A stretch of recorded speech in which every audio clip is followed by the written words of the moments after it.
शांति शांति शांति। अब एक बार सभी प्यार से बोलेंगे राधे, और जोर से बोलेंगे।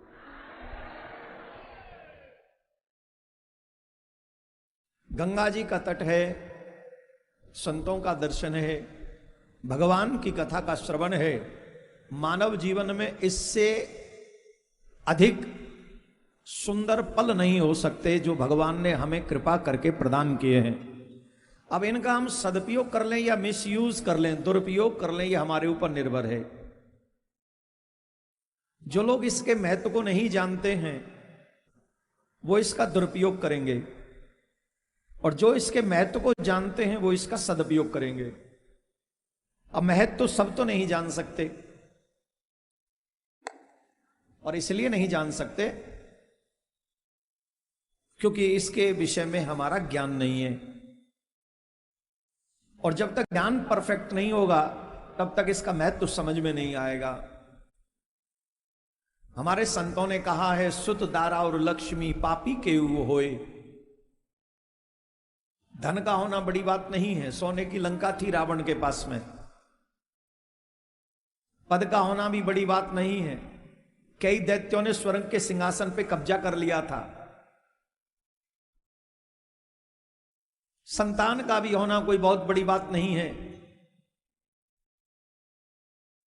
हम सब जानते हैं रावण के पास 1 लाख पुत्र थे, 1.25 लाख नाती थे। What is the end? तुम्हारे कुल में कोई रोने वाला नहीं बचा। 1 लाख पुत्र, 1.25 लाख नाती होते हुए भी एक भी नहीं बचा। तो सुत दारा और लक्ष्मी पापी केऊ होए। धन का होना बड़ी बात नहीं, पद का होना बड़ी बात नहीं, संतान का होना बड़ी बात नहीं। तो क्या होना चाहिए? संतों का दर्शन हो, उनका संग मिले और भगवान की कथा सुनने को मिले। यही संसार में सबसे दुर्लभ है।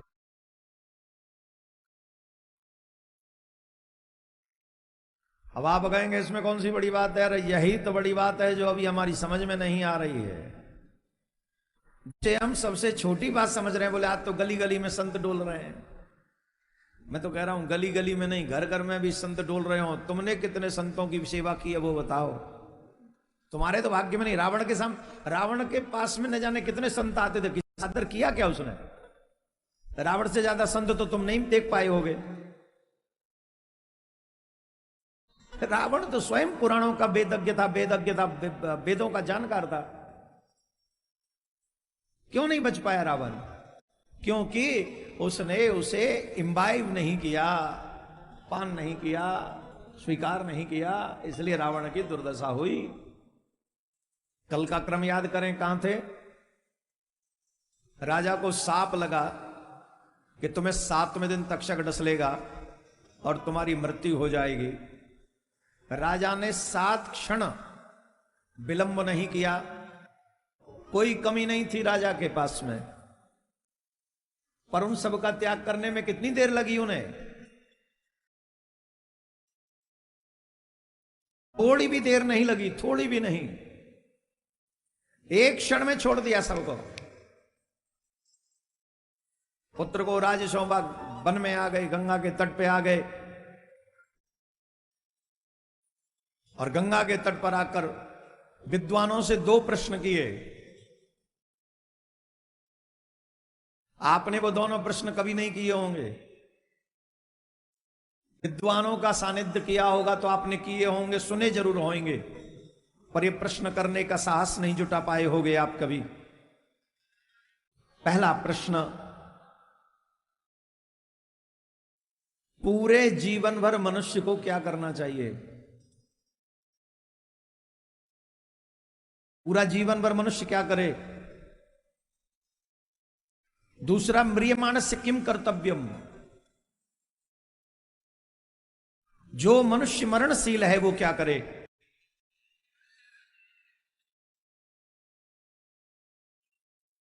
तब श्री सुखदेव जी महाराज कृपा करके पधारे। राजा परीक्षित ने साष्टांग दंडवत किया। ये हमारे भारत की संस्कृति है। जिसके तन पे लंगोटी भी नहीं है, भारत का सम्राट उसे प्रणाम कर रहा है। और आजकल हम लोग अपने माँ बाप की इंसल्ट करने में भी चूकते नहीं,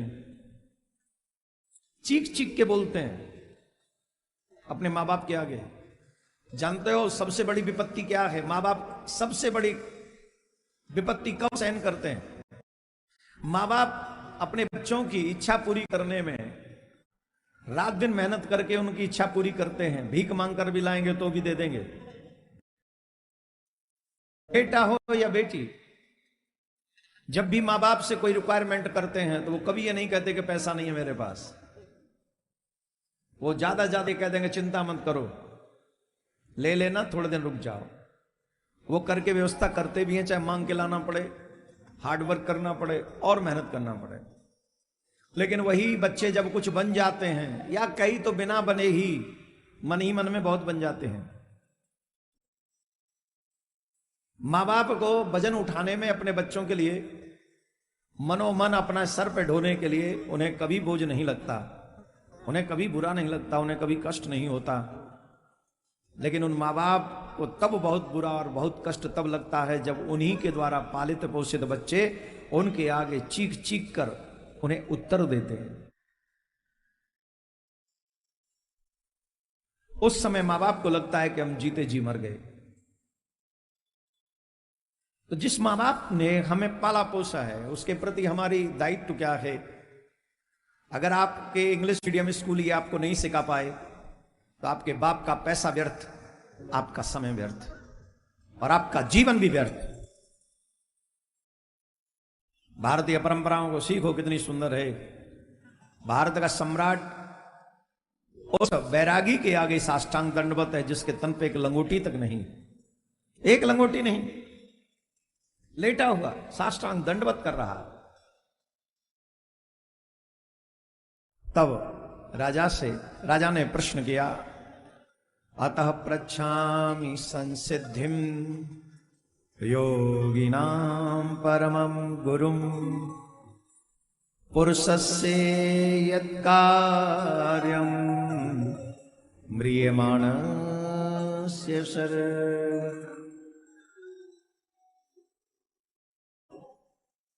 हे योगियों के परम गुरु,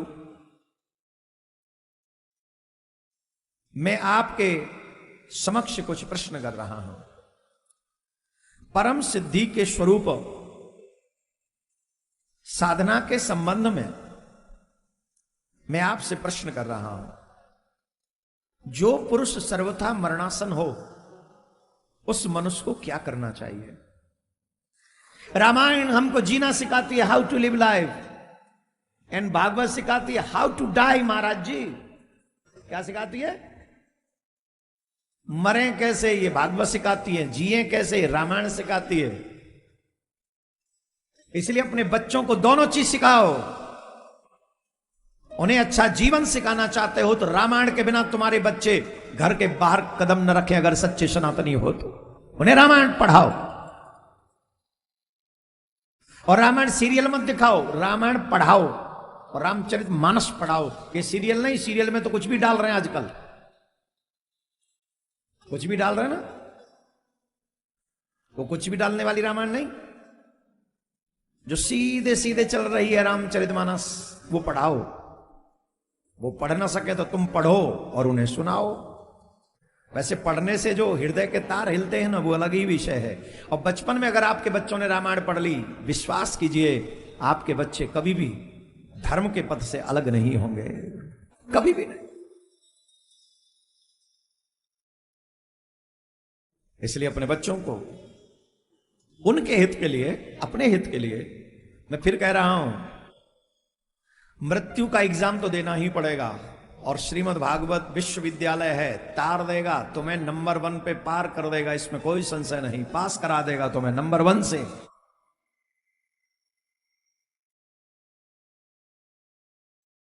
A+ दिलाएगा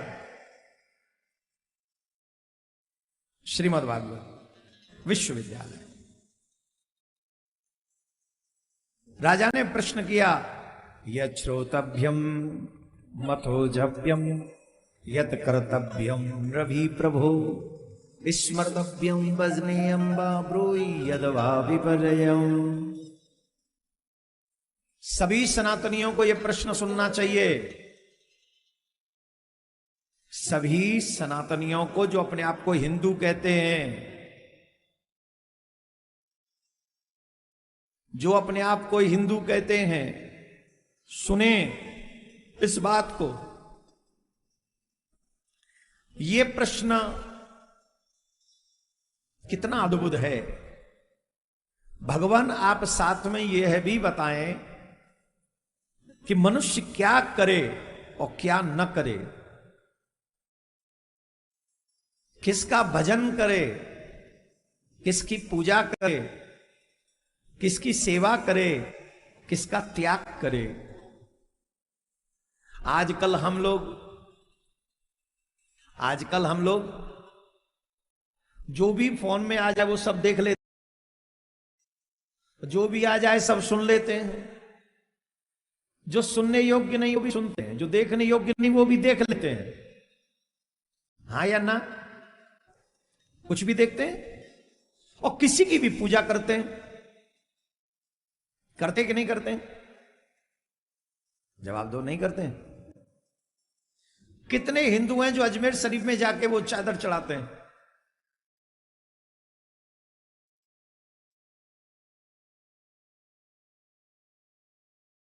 उन हिंदुओं से ये पूछो, ये कौन है जिस पे तुम चादर चढ़ा रहे हो? 70 से 90 हजार हिंदुओं को उन्होंने मुस्लिम बनाया था, जिसकी तुम पूजा, जिन पे जाके चादर चढ़ा रहे हो। जब 70 से 90 हजार, 80 से 90 हजार उसने हिंदू मुस्लिम बनाए होंगे, तो कितनी बहन बेटियों के साथ क्या क्या नहीं किया होगा। और वारे गजब का बदलता हुआ हिंदू उसके ऊपर जाके चादर चढ़ाता और मन्नत मांगता है कि मेरी इच्छा पूरी हो। अरे वो खुद लेटा हुआ है, वो क्या इच्छा पूरी करेगा तुम्हारी? एक ही इच्छा पूरी करेगा।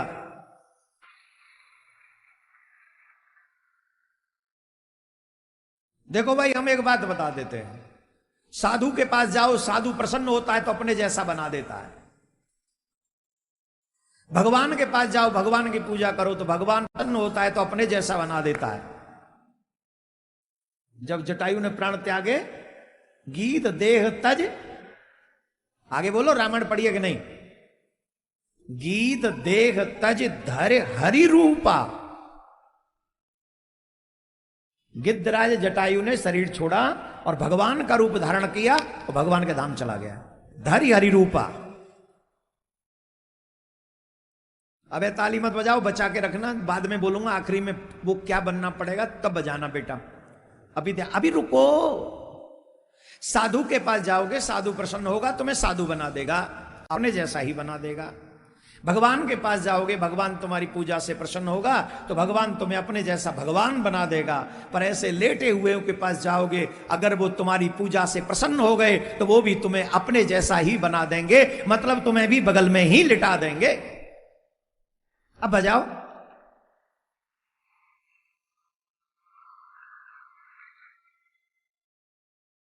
अब आप कह रहे होंगे ये कैसे हो सकता है, जिसके पास जो होता है वही तो देता है, और अपने जैसा बना दे उससे बेटर उस पर कुछ है नहीं। अब बोलो, व्हाट इज योर प्लानिंग? किसकी पूजा करनी चाहिए, किसकी पूजा नहीं करनी चाहिए, इतना ज्ञान प्रत्येक सनातनी को होना चाहिए। ये बड़े कष्ट के साथ हमको कहना पड़ता है, हमारे हिंदुओं को यही नहीं पता कि हम किसकी पूजा करें और किसकी न करें। जहां 4 लोग कह दे हाँ यहां बड़ी मन्नत पूरी हो रही है, चाहे वो 4 ईंट ही धरी है, वो 4 मन्नत वो ईंट ही पूरी करेंगे। अब लाइन लग जाएगी, मंदिर बन जाएगा, पता नहीं किसका है। ऐसा क्या है? पूजा उसी की करनी चाहिए जिसे वेद स्वीकार करता है। गीता में भगवान ने कहा है, जो देवी देवताओं की भी पूजा करता है वो देवी देवताओं के धाम से वापस आता है पुण्य भोगने के बाद, लेकिन जो मेरी पूजा करता है फिर वो कभी वापस नहीं आता इस धरती पे। तो उनकी पूजा का मतलब कौन? भगवान की पूजा का मतलब कौन? चाहे आप रामकृष्ण हरि नारायण, चाहे शंकर भगवान, चाहे देवी, इनकी पूजा आप करिए। 5 देवताओं की पूजा प्रत्येक गृहस्थी को कर लेनी चाहिए, कोई दोष नहीं होगा। सूर्य की पूजा, स्नान के बाद सबसे पहले सूर्य को जल चढ़ाओ। गणेश जी की पूजा, गणेश पूजन से दिन का प्रारंभ करो। शिव जी पर जलाभिषेक करो।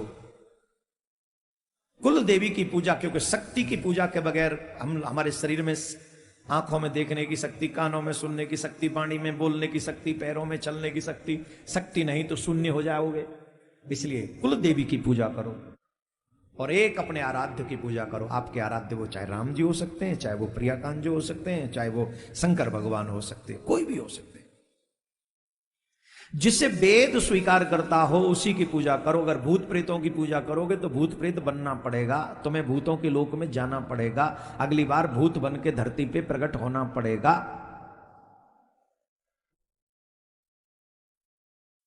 अभी आप सोचिए कि आपको क्या बनना है, क्या नहीं बनना है। किसकी पूजा करें, किसका भजन करें, स्पष्ट प्रश्न है भागवत में। परीक्षित जी कर रहे हैं, हम नहीं कर रहे हैं। इसलिए हम आप सबसे कहते हैं दिखावे पे मत जाओ, अपनी अकल लड़ाओ। आजकल का समय बड़ा विचित्र हो गया है। आजकल सोशल मीडिया का जमाना है, ट्रेंडिंग वाली भक्ति हम लोग करते हैं। जो ट्रेंडिंग में आ जाए वही करना है हमको। अभी कुंभ में गए, कुंभ में एक बाबा आएगा, इतने बाबा आए, मीडिया में किसी की चर्चा नहीं। एक बाबा आएगा, वो ही करता रहा और बोले आईटी बाबा, लो जे आईटी बाबा, ही आईटी बाबा। और तुम, अच्छा वो क्या देगा, क्या तुमको देगा क्या? पूरा कुंभ तुमने उस पर निकाल दिया। ये है सनातन। एक वो आ गई आंख वाली अक्षरा, वहां की आंख में जो समझो जैसे कहा समझो, कछू तो समझो, कहा ऐसे समझो जैसे मैन का अप्सरा के नेत्र उतार लाई हो, इसके अलावा किसी के नेत्र नहीं। वर्ल्ड में सबसे खूबसूरत नेत्र। अरे पापी, जीवन भर जो पाप करे थे नेत्रों से, उन पापों को धोने कुंभ में गए थे, वहां भी नेत्रों के चक्कर में पड़ गए। शर्म नहीं आती?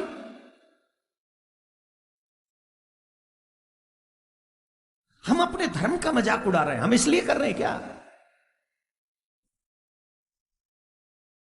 किसका भजन करें, किसका पूजन करें, किसका स्मरण करें, किसका त्याग करें, इतना बोध मनुष्य को होना चाहिए। जो पूजने योग्य हैं, जिन्हें शास्त्रों ने पूजने का अधिकार दिया है, वो उनकी पूजा करो। अब ब्रह्मा जी की पूजा नहीं हो सकती, बताइए? शिव पुराण में इस प्रमाण है, नो, ब्रह्मा जी की पूजा, मंदिर नहीं बनेंगे। अब पुष्कर छोड़ दीजिए, कई मंदिर नहीं ब्रह्मा जी का। बोलिए, है क्या? हमारा आग्रह स्वीकार करिए।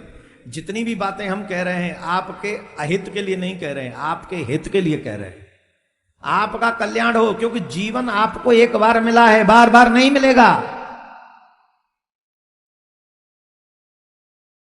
और एक जीवन में या तो संशय करके इसे खत्म कर लो, या भागवत के ऊपर विश्वास करके अपना उद्धार कर लो। यह आप ही के ऊपर निर्भर है। बरियानेश ते प्रश्न क्रतो लोक हितो नभः आत्मवित संबतम पुंसाम श्रोतव्यादिशिहुवरः। परीक्षित, तुमने लोकहित के लिए यह बड़ा सुंदर प्रश्न किया है। यह साधारण प्रश्न नहीं है, बड़ा अद्भुत प्रश्न है।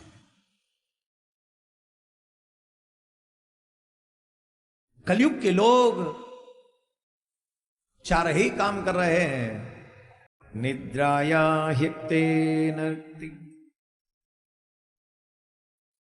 निद्राया हीयते नर्तम व्यवायेन च वावयः दिवाचाघयो राजन कुटुम्ब भरणेन वा। रात में और दिन में मनुष्य सिर्फ 4 ही काम करता है, 2 काम रात्रि में, 2 काम दिन में। कमाने का और खाने का, कुटुंब का भरण पोषण, अपने पेट का भरण पोषण के लिए कमाना और खाना, ये 2 काम दिन में है। और निद्रा लेकर सोकर प्रजा की उत्पत्ति कर कर ये 2 काम रात करके वो रात निकाल देता है, 2 काम दिन में निकाल देता है, इससे पूरा दिन निकल जाता है। आप देख लीजिए कमाने वाले लोग सुबह निकलते हैं, सुबह से नहा कर जल्दी करो जल्दी करो, देर हो रही है, सुबह ही भाग जाते हैं, रात को लौट के आते हैं, फिर खा पी के फिर सो जाते हैं। और किसी से पूछो, अरे भाई साहब मिलते नहीं, और क्या बताएं, मरने तक की फुर्सत नहीं है, इतना भी समय नहीं कि चैन से मर सकें। अरे भैया चिंता मत करो, हमें बता देना, जिस दिन आराम से मर जाओगे तुम्हें बताना भी नहीं पड़ेगा कि तुम्हें मरना है, अपने आप मर जाओगे, उसके लिए तो समय निकल ही जाएगा। जिंदगी जब तक रहेगी फुर्सत न होगी काम से, कुछ समय ऐसा निकालो प्रेम करो कल्याण से। राम से प्रेम होने का मतलब है कि कल्याण से प्रेम होगा, तुम्हारा कल्याण हो ऐसी इच्छा मन में लगाओ। हे राजन, जिसकी मृत्यु निश्चित हो उसे श्रीमद् भागवत कथा सुननी चाहिए। क्या करना चाहिए? जोर से बोलो, जोर से बोलो। मैं फिर कह रहा हूं, ये भागवत कल्प वृक्ष है, इससे जो आप मांगोगे उससे कई गुना देगा वो आपको, आप सोच नहीं सकते वो इतना देता। भागवत ग्रंथ है ये। तो गुरुदेव आप हमें भागवत श्रवण कराइए। बोले लीजिए श्रवण कीजिए। तब श्रवण कराना प्रारंभ किया। सबसे पहले विराट भगवान का स्वरूप हो। कई लोग कहते हैं हमने भगवान को देखा ही नहीं है, झूठ बोलते हैं। यहां पर ऐसा कोई शख्स नहीं है जिसने भगवान का दर्शन नहीं किया। मानेगा कोई इस बात को? अज्ञानता के कारण हम लोग इस बात को कहते कि हमने भगवान को नहीं देखा। और भागवत के ज्ञान का अगर आधार बनाया जाए तो हम गारंटी से कहते हैं मूर्ख से मूर्ख प्राणी ने भगवान का दर्शन किया हुआ है। कौन है भगवान? अड़ो अड़ियान मही तो मैयान। छोटा कितना है? बोले उससे छोटा कुछ नहीं है। बड़ा कितना है? बोले उससे बड़ा कुछ नहीं है। मही तो मैयान, उससे बड़ा कुछ नहीं। विराट। बोले कितना विराट है? बोले सुनो हम बताते हैं वो कितना विराट है। विराट भगवान का जो दर्शन है, जो तत्वज्ञ पुरुष बताते हैं वो इस प्रकार है। पाताल विराट पुरुष के तलवे हैं, उनकी एड़ियां और पंजे रसातल हैं। दोनों गुल्फ, एड़ी के ऊपर की गांठें महातल है, उनके पैरों के पिंडे तलातल है। विश्व मूर्ति भगवान के दोनों घुटने सुतल और जांघें वितल हैं। जांघें वितल और अतल हैं। पेट भूतल है। और परीक्षित उनके नाभि सरोवर जो है वो आकाश है। 7 लोक नीचे के हैं। 7 लोक नीचे के हैं। तो कटी से नीचे जो एड़ी हैं, पेड़ू हैं, घुटनों हैं, ये नीचे के लोक हैं। और जो भूतल है, ये जो भूतल है ना, ये पेड़ू है भगवान का। आकाश, आकाश देख रहे हो? ये जो आकाश है ये भगवान की नाभि है, जिसकी नाभि इतनी विराट है जिसका कोई अंत नहीं। वो कितना विराट होगा। वाह। आप कहते हो हमने, ये जो सूर्य है ये भगवान का नेत्र है। ये जो चंद्र है ये भगवान का मन है।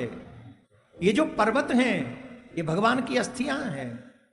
ये जो नदियां हैं ये भगवान की नाड़ियां हैं। ये जो वृक्षावली है ये भगवान की रोमावली है। हेलो माय डियर, बताओ तुमने वृक्ष नहीं देखे? इसका मतलब अगर आपने वृक्ष देखे हैं तो आपने भगवान के रोम रोम का दर्शन किया है। आपने नदियां देखी हैं तो आपने भगवान की नाड़ियों का दर्शन किया।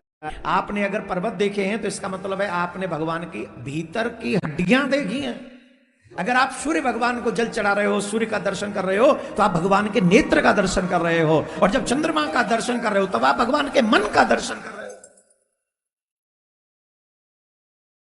हाउ डेयर टू से दिस कि आई नेवर सीन गॉड? कैसे कह सकते हो तुम कि हमने भगवान को नहीं देखा? भगवान को देखा है पर भगवान को जानते नहीं है। जानते नहीं है इसलिए कह दिया कि हमने भगवान को नहीं देखा। भगवान कहां है?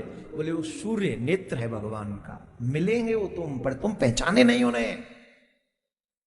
ये पेड़ू है पृथ्वी जिस पर टिके हुए हो तुम, पर तुम उन्हें पहचानते नहीं हो।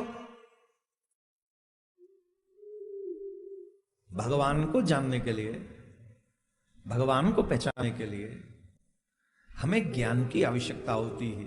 ये विराट भगवान का दर्शन है। यहां पे विराट भगवान के स्वरूप का दर्शन कराया, वर्णन किया यहां पे। बोलो राधे राधे।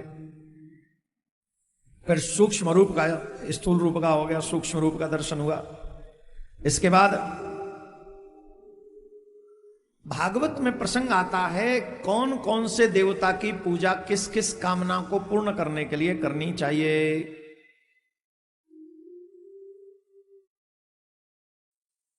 अब इसमें बहुत से लोग लगे रहते हैं उपाय ढूंढने में, उपाय पूछने में। क्या करें जो ये इच्छा पूरी हो जाए, क्या करें जो ये इच्छा पूरी हो जाए। पूरा भरा पड़ा है।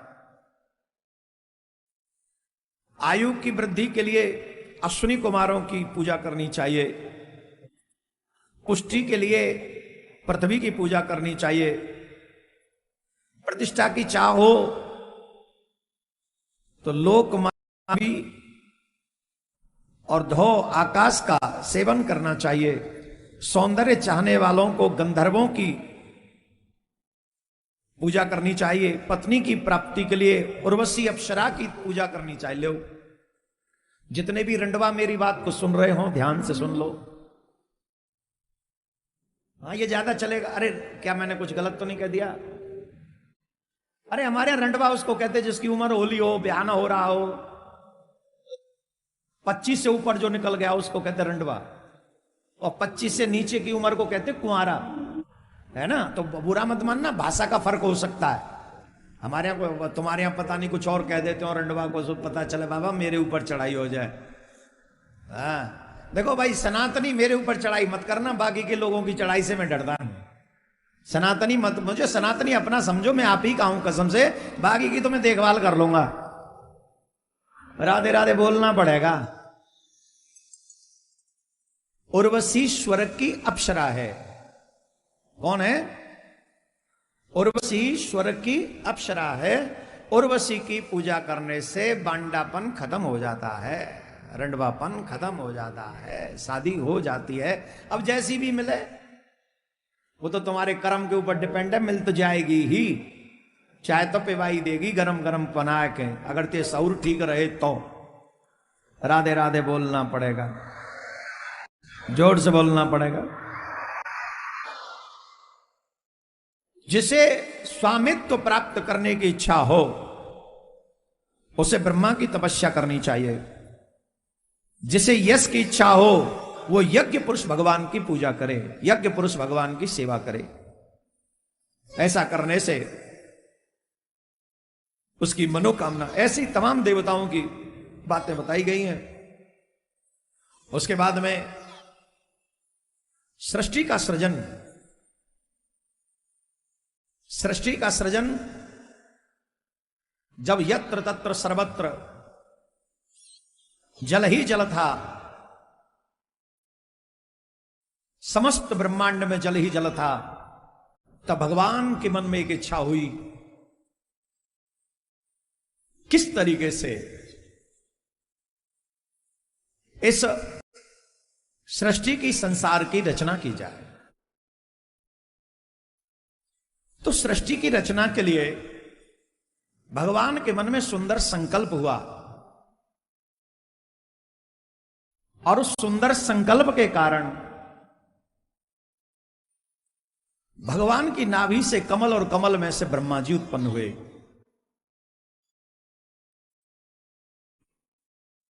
ब्रह्मा जी को भी अपना बोध नहीं था। ब्रह्मा जी ने तप किया, और जब ब्रह्मा जी ने तप किया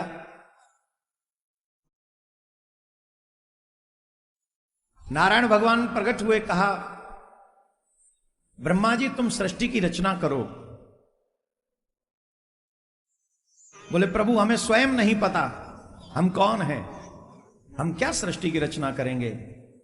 तब भगवान ने एक क्षण में ही ब्रह्मा जी को एक क्षण में ही चारों वेदों का ज्ञान दिया, और तब ब्रह्मा जी ने सृष्टि की रचना की। सबसे पहले मानस पुत्र सनक सनंदन सनातन सनत कुमार को जन्म दिया। सनक सनंदन सनातन सनत कुमार इन चारों से कहा कि पुत्रो तुम हमारे मानस पुत्र हो, तुम सृष्टि का सृजन करो। तब चारों भाइयों ने कहा महाराज हम विवाह नहीं करेंगे। तो चारों भाइयों ने जब एक साथ कहा कि हम विवाह नहीं करेंगे, तो ब्रह्मा जी को क्रोध आ गया, और ब्रह्मा जी ने कहा हम तुम्हें शाप देते हैं, तुम कभी बड़े ही नहीं होगे, तुम सदा ही बाल रूप में रहोगे। बहुत अच्छा हो गया महाराज, ध्यान से सुनिए। जो लोग ये कहते हैं कि अभी भजन की उम्र नहीं है, वो बहुत गलत सोचते हैं। जो ये समझते हैं कि अभी हमारी उम्र नहीं, अभी तो बचपन में तो कहेंगे ये तो पढ़ने लिखने की उम्र है, खेलने कूदने की उम्र है, जवानी में कहेंगे अभी तो खाने कमाने की उम्र है, बुढ़ापे में कहेंगे ये भजन करने की उम्र है। अब ईमानदारी से बताओ बुढ़ापे में भजन होता है? जवाब दो। बुढ़ापे में जिसने जीवन भर भजन न किया हो, बताइए एकदम से बुढ़ापे में मन लग जाएगा भजन में? कैसे संभव है? इंग्लिश में कहते हैं practice makes a man perfect. जीवन भर की प्रैक्टिस के कारण ही अंतिम समय भगवान का नाम हमारी जिह्वा से निकल सकता है, वो भी भगवान कृपा करे तो। बचपन में भजन करने का एक माला आपके बच्चे ने करी तो 100 माला का फल मिला। जवानी में एक माला का फल 50 माला के बराबर रहा। बुढ़ापे में एक माला का मतलब एक ही माला रहा। कितना बड़ा अंतर है। हमें भी भजन करना चाहिए और अपने बच्चों को भी भजन करवाना चाहिए। चारों भाइयों के बाद सप्तऋषि इत्यादि का जन्म हुआ।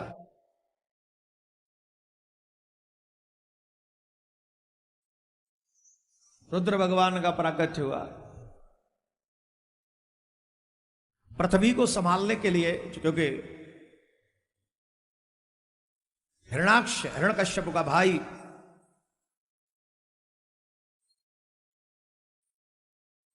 हिरणाक्ष जो था वो पृथ्वी को ले जाकर पाताल में छिप गया।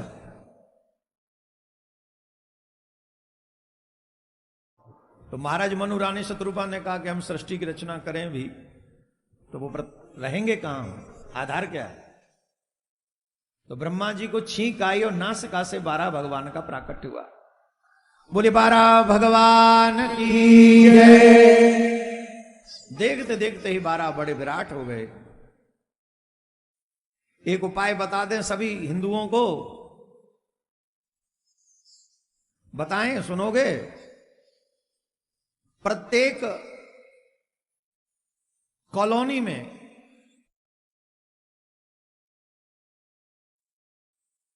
बारह, अर्थात 12 समझ गया? नहीं समझे? कुछ लोग होते हैं जो 12 पालन करते हैं। अंग्रेजी में उन्हें पिग कहते हैं, कई जगह उन्हें 12, कई जगह उन्हें सुअर कहते हैं। और कुछ भाषा बोलूं कि समझ में आ गई?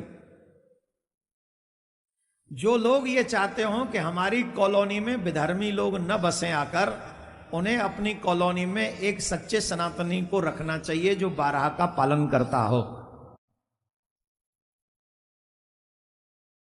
जिस कॉलोनी में 12 होगा वहां विधर्मी नहीं होंगे।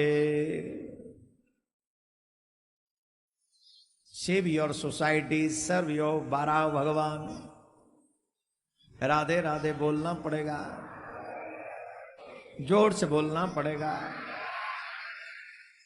कितना आनंद आ रहा है बताओ, बहुत आनंद आ रहा है। आप लोग बस मन लगा के सुनो। 12 भगवान गए, पाताल में जाकर दुष्ट का वध किया, पृथ्वी को दंत पर रखा और लाकर पृथ्वी को विराजमान किया जल के ऊपर। और वहां फिर महाराज मनु ने समस्त मानव जाति के उत्थान के लिए सृष्टि का सृजन किया। सृष्टि का सृजन होने लगा, सृष्टि आगे बढ़ने लगी। महाराज मनु के 3 पुत्री 2 पुत्र हुए। हर सनातनी के घर में बच्चे 5 ही अच्छे।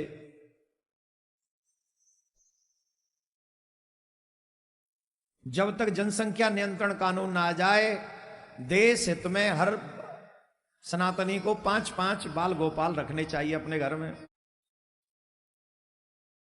अब कईयों के तो मुंह चढ़ गए होंगे पढ़े लिखे लोगों के, हैं बताओ ये ऐसी बातें करते हैं।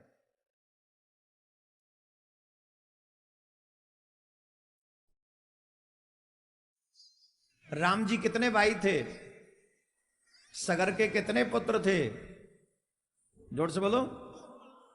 सगर के कितने पुत्र थे? 60,000।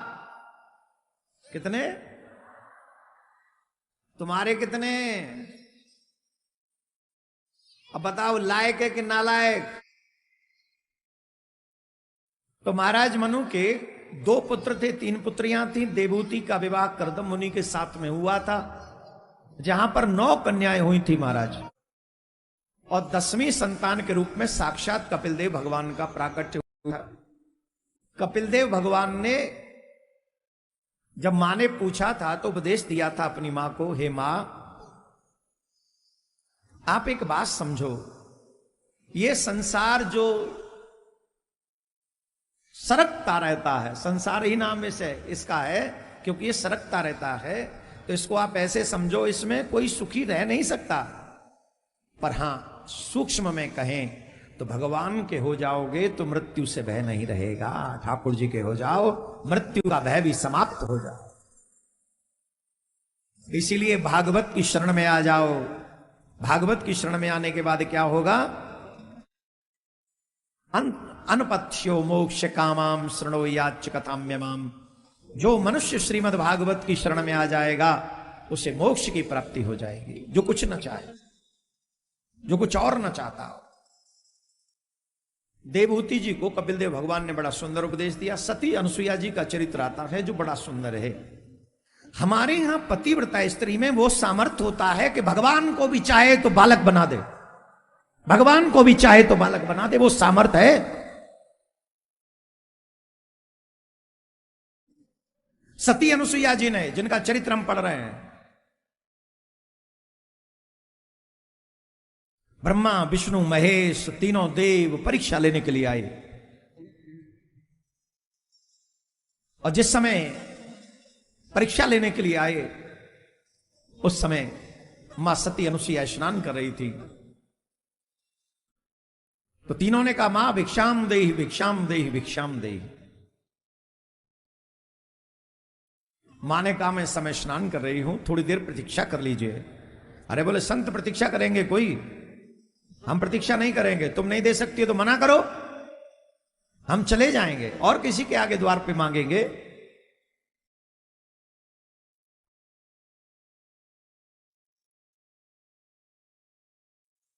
मां ने सोचा द्वार पर आया हुआ अतिथि अगर निराश होकर चला जाए। ये ध्यान से सुने, जो बीच कथा में उठते हैं ना, ये आप अतिथि का अपमान करते हैं, और अतिथि कोई साधारण नहीं है, वो है परमात्मा सर्वेश्वर श्री कृष्ण भागवत के रूप में। जो आप बीच में छोड़ के जाते हैं उनका अपमान है। अम्मा सोचने लगी कि मैं स्नान कर रही हूं, इस समय मैं क्या भिक्षा दूं। तुरंत उन्होंने हाथ में जल लिया, अपने पति देव का नाम स्मरण किया, और पति देव का नाम स्मरण करके तीनों देवताओं को बालक बना दिया। और बच्चों के आगे तो मां कैसे भी जा सकती, तो भीगे हुए वस्त्र थे उन्हीं में चले गई, बच्चों को उठा लाई, बोली लो पलना में झूल रहेगा, झूलो। पुत्रदेव एक पालक, एक रचयिता, एक संहार करता। वो मां के यहां बालक बने घूम रहे हैं, झूल रहे हैं पलना। अब बहुत दिन निकल जाने पर जब प्राणनाथ नहीं आए तो तीनों देवियों के प्राण संकट में आ गए। कहां गए नाथ? भेजे इन तीनों ने ही थे। ढूंढ रही हैं कहां है प्राणनाथ, कहां है प्राणनाथ। ये चरित्र हम इसलिए सुना रहे हैं, आजकल जो फ्रीडम के नाम पर हम कुछ भी मनमाना कर रहे हैं, ये किस पतन की ओर लेके जा रहा है, हम क्या खो रहे हैं, ये हमें समझना चाहिए। एक पतिव्रता स्त्री जो भगवान से पहले अपने पति को मानती है, उसकी सामर्थ्य देखो क्या है। ये व्हाट्सएप और फेसबुक वाली देवियां नहीं जान पाएंगी कभी भी इस महत्व को, कभी भी नहीं। इन्हें तो ये काल्पनिक कहानियां लगेंगी। और काल्पनिक इसलिए लगेंगे, अच्छा इनसे पूछो तुम परमानेंट हो? ये खुद परमानेंट है नहीं, तो इनको ये लगता है कि ये भी कथा ऐसी होंगी। नहीं है, ऐसी नहीं है, ये सत्य घटना है, प्रमाणिक कथाएं हैं। नारद जी मिल गए तीनों देवियों को। नारद जी से पूछा, नारद जी स्वामी नहीं मिल रहे। बोले स्वामी इस समय आनंद ले रहे हैं माता जी की गोद में। कहां? तो नारद जी ने बता दिया। तो तीनों देवियां दुखी होने लगी, उनके बिना हमारे प्राण नहीं रहेंगे, कैसे भी करो ले चलो ले चलो। तो नारद जी बोले चलो चल के प्रार्थना करते हैं, शायद मान जाए। तो ठीक है, तीनों देवियों को लेकर नारद जी आए। मां अनसुईया जी के द्वार पर आवाज लगाई, श्रीमन नारायण नारायण नारायण। सती अनसुईया जी बाहर आई, नारद जी आए, अरे अरे महाराज महाराज महाराज जय हो। माता जी यहां से जा रहा था, सोचा आपके दर्शन कर चलूं। अरे आप तो दर्शन देने आए। अरे माता जी ऐसे नहीं। तो माता जी ये तीनों कौन हैं? बोले तीनों आपकी पुत्र वधू हैं। क्या कह रहे हो? बोले हां पुत्र वधू है। अरे महाराज मेरे बालक तो बहुत छोटे छोटे हैं, बहुएं इतनी इतनी बड़ी। बोले माता जी आपके बालक छोटे छोटे हैं, बहुत समय लगेगा आपको पालने में, बड़ा करने में। इन तीनों को एक एक दे दो, अपना अपना अपने आप पाल लेंगी ये। काहे आप टेंशन लेते, इन तीनों को दे दो। अरे नारद जी सच्ची सच्ची बात बताओ, ये कौन है? बोले माता जी सच तो आप भी जानती हो कि वो कौन है। क्या आप नहीं जानती हो? मुस्कुरा दी, आप ही बता दो। बोले वो त्रिदेव हैं जो आपके घर बालक बने बैठे हैं, और ये त्रिदेवों की गृहिणियां हैं। अपने पति का वियोग नहीं सह सकी हैं, इसलिए आई हैं आपके द्वार पर, इन्हें आप स्वीकार कर लो। तीनों देवियों ने कहा मातेश्वरी हम आपके तप को नहीं समझ सके। ध्यान से सुनिए, हे माताराम, जिन लक्ष्मी की पूजा ब्रह्मांड करता है दीपावली के दिन, जिस पार्वती मां की पूजा, दुर्गा मां की पूजा नवरात्रों में अभी अभी करके चुके हो तुम लोग, जिस ब्रह्माणी से हम विद्या की आकांक्षा रखते हैं, इच्छा करता पूरा विश्व, एक सृष्टि का रचयिता, एक सृष्टि का पालन करता, एक सृष्टि का संहार करता, तीनों देव, उस पतिव्रता की सामर्थ्य के आगे शून्य शून्य।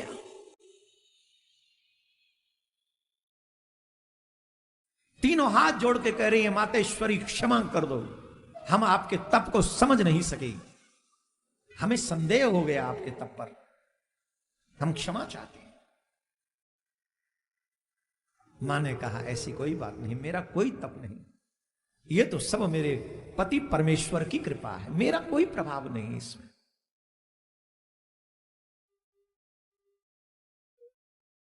जो स्त्री अपने पति को ही भगवान मानती है, अगर उसने जीवन में कभी भगवान की पूजा न की हो, आप विश्वास मानिए भगवान उसकी पूजा किए बिना नहीं रह सकता।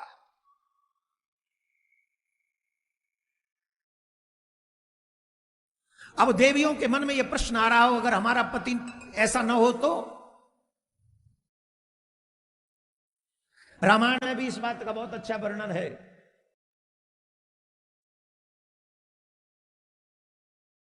पति अंधा हो, लंगड़ा हो, लूला हो, क्रोधी हो, कामी हो, भोगी हो, रोगी हो, कोढ़ी हो, निर्धन हो, पति कैसा भी हो, कैसे भी पति का अपमान स्त्री को नहीं करना चाहिए। अपने पति का अपमान करने पर स्त्री समाज में सम्मान को प्राप्त नहीं करती।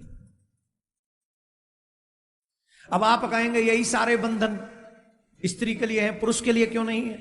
पुरुष के लिए अलग टाइप के बंधन है। स्त्री चाहे जो भी हो, जैसी भी हो, अंतिम श्वास तक उसका भरण पोषण करने की जिम्मेदारी पति को दी गई है शास्त्रों में। जब तक वो पराये पुरुष के अधीन न हो जाए, जैसे लोग भाग जाते हैं, तो अब जब किसी के साथ भाग गए तो अब पति का कोई दायित्व नहीं रहा, अब चाहे कुछ भी करो। लेकिन अपराध करने पर भी अगर देवी घर में है तो भी पति की जिम्मेदारी है उसके भरण पोषण की, उसकी सुरक्षा की। रोगी हो, कुछ भी हो, उस पत्नी का वो त्याग नहीं कर सकता। शास्त्र स्त्री पुरुष को देखकर नहीं बनाए गए हैं। शास्त्र आत्मा किस शरीर में आई है और किस शरीर में क्या धर्म निभाना चाहिए, सिर्फ ये बातें बताई गई हैं। ये पुरुष कितनी बार स्त्री बने होंगे और तुम स्त्रियां कितनी बार पुरुष बने होंगे, इसमें कोई पता नहीं सकता है, कोई नहीं। यहां सिर्फ इतना है कि हमारी जिम्मेदारी क्या है, ड्यूटी क्या है, दायित्व क्या है। आप सामर्थ्य देखेंगे पतिव्रता स्त्री की, क्या सामर्थ्य है। ब्रह्मा विष्णु महेश बालक बना दिए। सावित्री अपने पति के प्राण लिया यमराज से। ये सावित्री के ये पतिव्रता स्त्री का दम है, बल है, उसका तेज है। तीनों बालक फिर गए। सती अनुसुईया जी का चरित्र आदि आदि सुंदर प्रसंग। इसके बाद में ध्रुव जी का चरित्र है, ध्रुव जी का उपाख्यान। अपनी छोटी मां के वचनों से अपमानित होकर जब तप करने के लिए गए तो नारद जी ही उन्हें गुरु के रूप में प्राप्त हुए। कौन मिले? जोर से बोलो। देवर्षि नारद। और देवर्षि नारद ने कहा, ततात गच्छ भद्रम ते यमुनायास्तटं शुचिः पुण्यम मधुवनम यत्र सानिध्यम नित्यदा हरे। देखो, बिना गुरु के गोविंद की प्राप्ति नहीं होगी, ये नोट कर लो। जो जो लोग अपने मानव जीवन का कल्याण चाहते हैं, किसी जन्म में हमारा कल्याण हो जाए, उन लोगों को सबसे पहले गुरु मंत्र लेकर अपना कल्याण करना चाहिए। ध्रुव जी महाराज की 5.5 वर्ष की आयु थी, 12 अक्षर मंत्र लिया और 12 अक्षर मंत्र लेकर भगवत प्राप्ति करने के लिए मधुबन जमुना जी के तट पे पहुंच गए ध्रुव जी महाराज। और ध्रुव जी महाराज वहां पहुंचकर तप करने लगे और मात्र 6 महीने में भगवत प्राप्ति कर ली। बोलो राधे राधे, जोर से बोलो राधे राधे। 6 महीने में भगवान प्रकट हो गए। भगवान ने कहा वरदान मांगो, वरदान मांगो, वरदान मांगो। अब बेचारे ध्रुव जी हाथ जोड़ के खड़े हो गए। ब्रह्मांड की सबसे बड़ी पावरफुल शक्ति खड़ी है, शंकर चक्र गदा पद्म चतुर्भुजी रूप में खड़े। भगवान कह रहे वरदान मांगो। ध्रुव जी के होठ हिल रहे हैं, फड़फड़ा रहे हैं, बोलना चाह रहे हैं, पर होठों से कुछ निकल नहीं रहा है, मानो सरस्वती मौन हो गई हो। तब भगवान ने अपना शंख लिया, ध्रुव के कपोल से लगा दिया। 6 वर्ष का बालक इतना निपुण हो गया, उनकी प्रज्ञा जागृत हो गई। और तब उन्होंने हाथ जोड़ के प्रार्थना की। आप भी हाथ जोड़ के भगवान को प्रणाम करें। योऽन्तः प्रविश्य मम वाचमिमां प्रसुप्तां संजीवेत खल शक्तिधर सुदाम्ना अन्यस्तहस्तचरण श्रवणत्वगाधीन प्रणाम नमो भगवते पुरुषाय तुभ्यम्। हे भगवान, अंतर्बहिर्वस्थितम्, हम समझ गए हैं आप ही सबके भीतर हैं, आप ही सबके बाहर हैं, आप ही सबकी इंद्रियों को संचालित कर रहे हैं। सुनिए सुनिए सुनिए, ध्यान से सुनिए। आंखें देख रही हैं, ये सच है? जवाब दो। कान सुन रहे हैं, ये सच है? जोर से बोलो। वाणी बोल रही है, यह सच है। मृत्यु हो जाने पर आंखें भी वही है, कान भी वही है, वाणी भी, जिब्या भी, फिर क्यों नहीं बोल रही?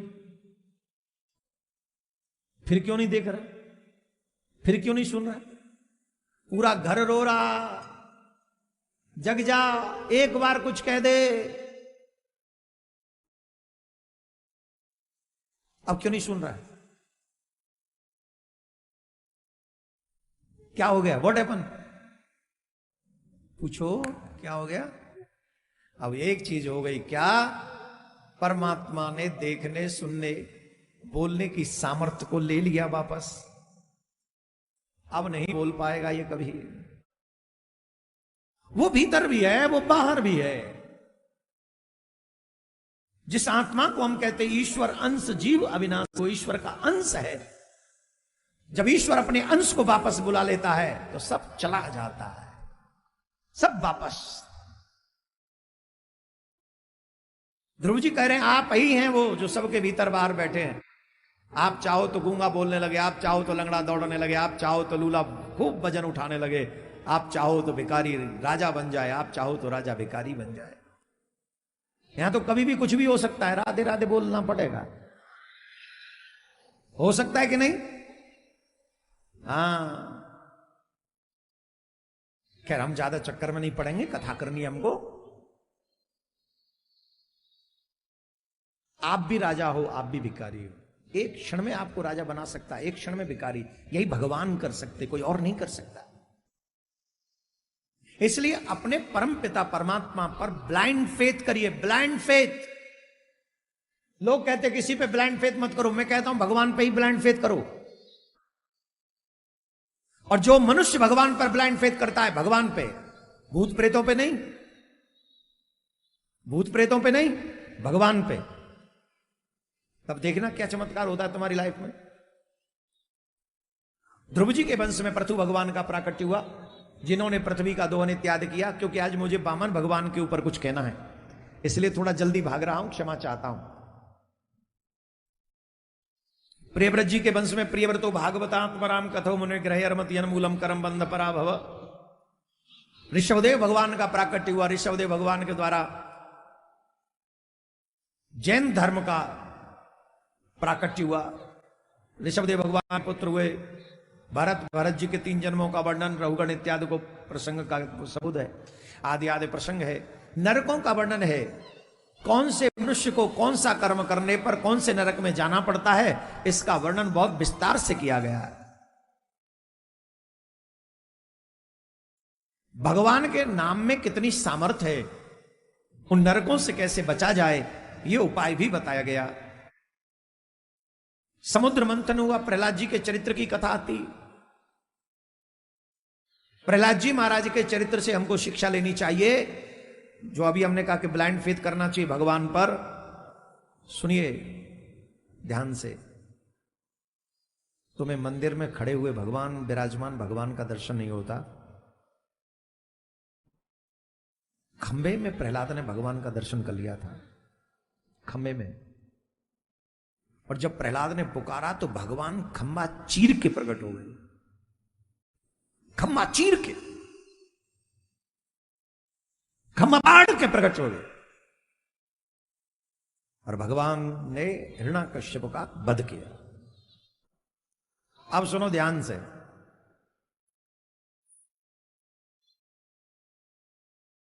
भगवान ने वामन रूप धारण किस लिए किया? देवताओं का उद्धार करने के लिए, देवताओं के कष्ट को मुक्त करने के लिए। जिस समय राजा बलि ने देवासुर संग्राम में देवताओं ने ब्रह्मा जी से कहा, ब्रह्मा जी शंकर जी सब मिलकर नारायण भगवान के पास में गए और नारायण भगवान से कहा, प्रभु इन देवताओं के साम्राज्य को राजा बलि ने छीन लिया है, अब कृपा करो, कुछ तो करो। तब वामन भगवान बनने की भावना नारायण भगवान के मन में आई।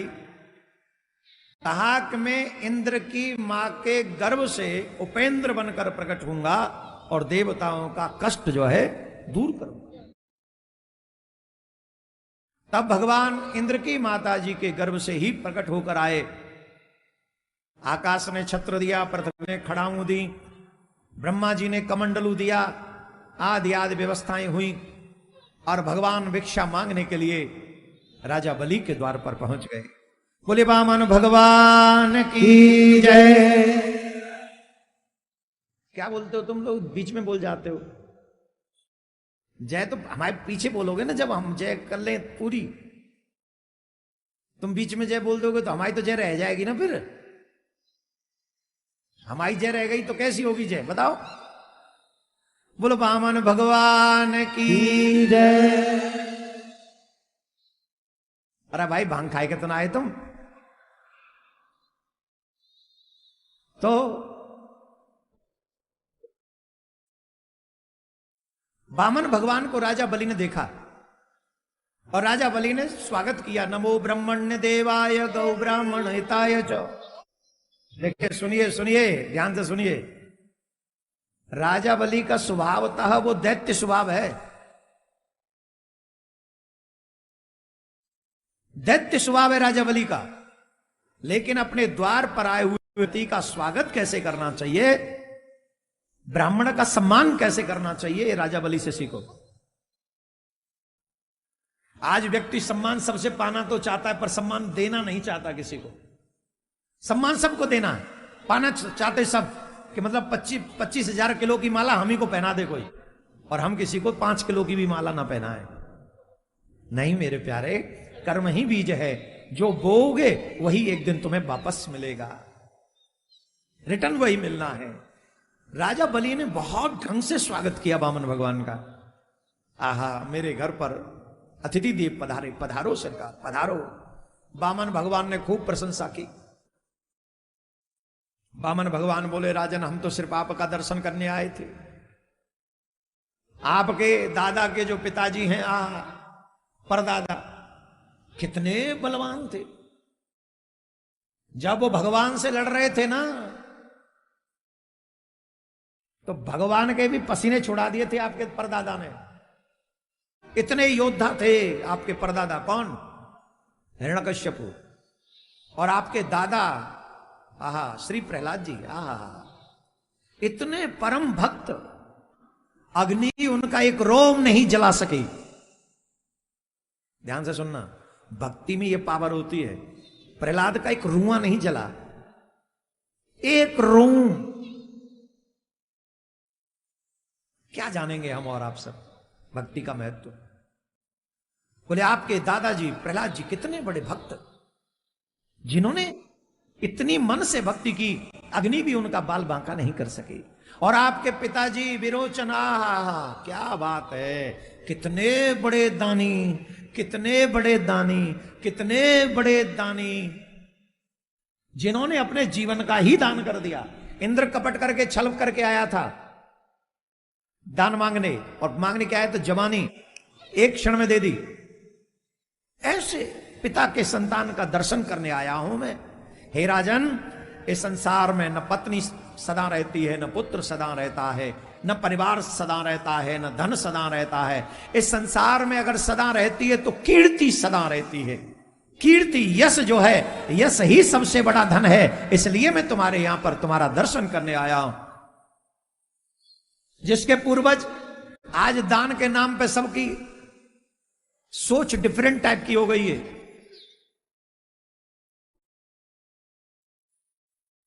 सोशल मीडिया पे चले जाओ, दान के ऊपर तमाम गंदी गंदी गालियां देते हैं लोग। 4 बार सरकार बनी, उससे पहले का एमएलए का नाम बताओ। कितने लोग ऐसे होंगे जो हमारे ही समय में जी रहे हैं, हम उन्हें भूल गए, हमें नाम ही नहीं मालूम और जरूरत भी नहीं समझते हम। इस संसार में मनुष्य नहीं रहता, मनुष्य का यश और अपयश रहता है। जिसने अपने जीवन में जीकर यश कमाया है, वही संसार में स्थापित रहता है हमेशा हमेशा के लिए।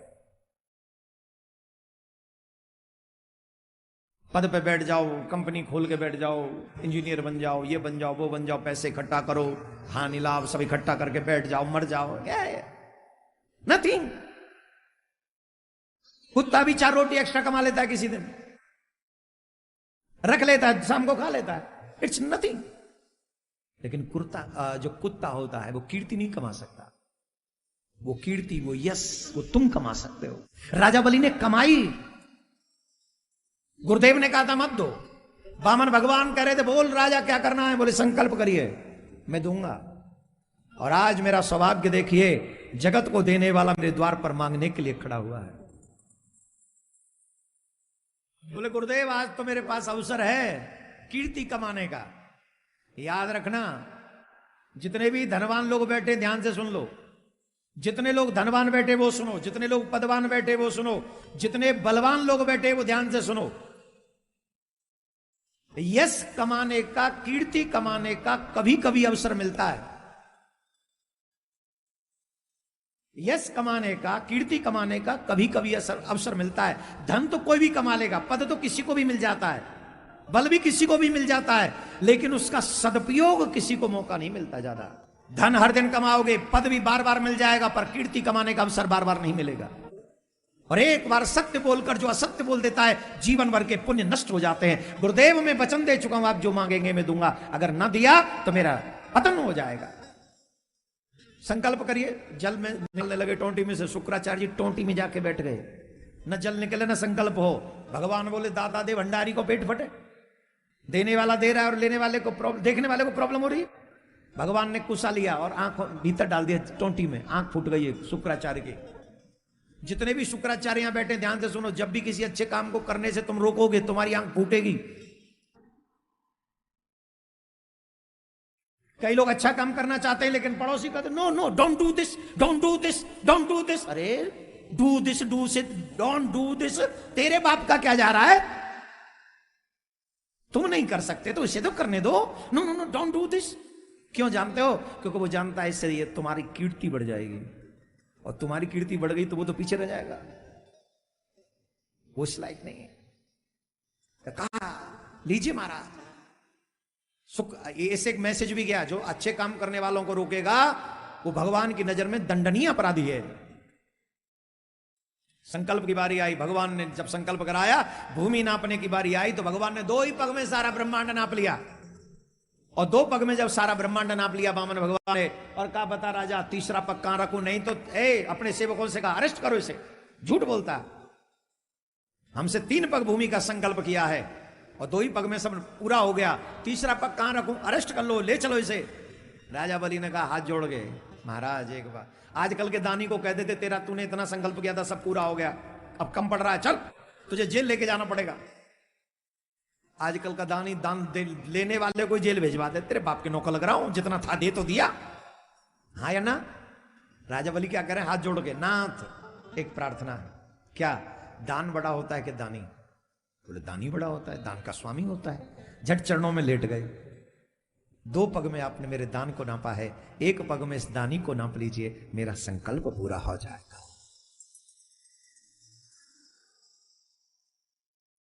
हम लोग सब कहते हैं मेरा मेरा कुछ नहीं, जो कुछ है सो तोर, तेरा तुझको सौंपता क्या लागत है मोर। पर वचनों में ही है, वो सत्य में कुछ नहीं है।